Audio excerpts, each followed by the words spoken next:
جمعہ مبارک اور اسٹیٹس لگاتے ہو ایک دوسرے کو میسج کرتے ہو جمعہ مبارک، تو اوتھینٹسٹی کے ساتھ اس پہ کوئی حدیث نہیں ملتی، ٹھیک ہے، اور کہ کسی صحابہ نے جو ہے اس کو یا نبی صلی اللہ علیہ وسلم نے ایسے جمعہ مبارک کہا ہو جمعے کے موقع پر، اور اس کا نقصان پتہ کیا ہوگا؟ اس کا نقصان بسم اللہ الرحمن الرحیم۔ ایک چھوٹا سا کلپ یہ اس مسئلے کے جواب کے اندر یہ ویڈیو بنا رہا ہوں تاکہ دوستوں کو یہ بات کلیئر ہو جائے۔ دیکھیں یہ ویڈیو آپ نے سنی ہوگی بھائی کی، اس مسئلے کو سمجھنے کے لیے کہ جمعہ کی مبارک دینا کیسا ہے، یہ بدعت ہے، یہ جائز ہے، ناجائز ہے، حرام ہے، کیا ہے، غلط ہے، درست ہے، اس بات کو سمجھنے کے لیے، اس مسئلے کو سمجھنے کے لیے ایک اصول جو ہے وہ آپ پہلے سمجھ لیں۔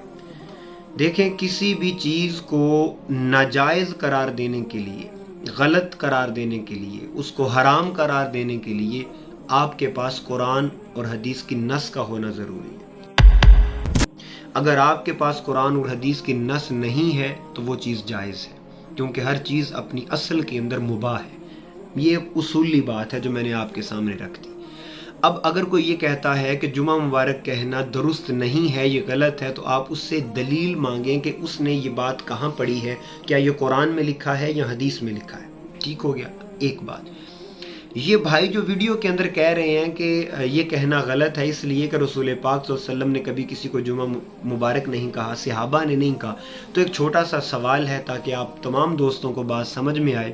میرا سوال یہ ہے کہ اس بھائی سے کہ بھائی جان، پھر تو یہ جو ویڈیو آپ بنا رہے ہیں یہ بھی صحابہ سے ثابت نہیں ہے، یہ بھی رسول پاک سے ثابت نہیں ہے،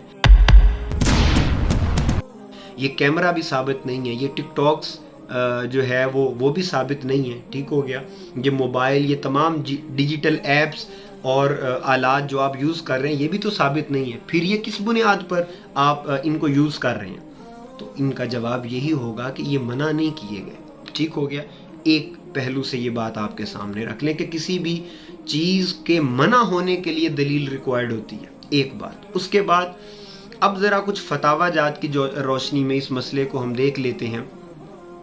پہلا فتویٰ یہ آپ کے سامنے سکرین کے اوپر دارالعلوم دیوبند کا چل رہا ہے، ان سے بھی بالکل یہی سوال ہوا تو دارالعلوم دیوبند کا جو فتویٰ ہے انہوں نے بھی اس بات کو لکھا کہ یہ بالکل جائز ہے، اس کو غلط نہیں کہنا چاہیے، اس کو بدعت نہیں کہنا چاہیے۔ ٹھیک ہے، اس کے بعد یہ دوسرا فتویٰ آپ کے سامنے ہے مفتی عبدالقیوم خان ہزاروی صاحب، مفتی اعظم منہاج القرآن۔ آپ نے اس مسئلے کے جواب کے اندر یہی بحث کی ہے کہ جو کوئی بھی نئی چیز ہے اس کو بدعت کہہ کر تو اس کو گمراہی کے کھاتے میں نہیں ڈالا جائے گا، بلکہ اس کی تقسیم کی جائے گی کہ آیا یہ بدعت حسنہ ہے یا بدعت سیئہ ہے۔ کیونکہ اگر آپ ہر نئے کام کو بدعت کہہ کے گمراہی کے کھاتے میں ڈال دیں گے تو آپ خود بھی بچ نہیں پائیں گے، آپ خود بھی بچ نہیں پائیں گے۔ اگر کوئی نیا کام شروع ہوا ہے اور وہ نیا کام دین کے کسی حکم سے ٹکرا رہا ہے اور اس میں شر ہے تو یقیناً وہ بدعت سیئہ ہے، وہ گمراہی کا باعث ہے۔ اگر کوئی نیا کام شروع ہوا ہے اور وہ خیر کا باعث ہے، وہ اچھا ہے اور وہ قرآن اور حدیث کے کسی بھی حکم سے ٹکراتا نہیں ہے تو وہ بدعت حسنہ ہے، وہ اچھی بدعت ہے، تو اس کے اندر کوئی قباحت نہیں ہے کرنے کے اندر۔ تو دوسری اس بات کو سمجھ لیں۔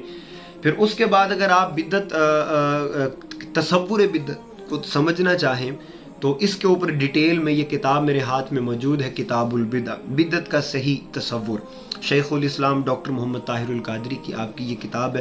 اور اگر کسی نے بدعت کے تصور کو سمجھنا ہو تو اس سے خوبصورت کتاب جو ہے آپ کو نہیں ملے گی۔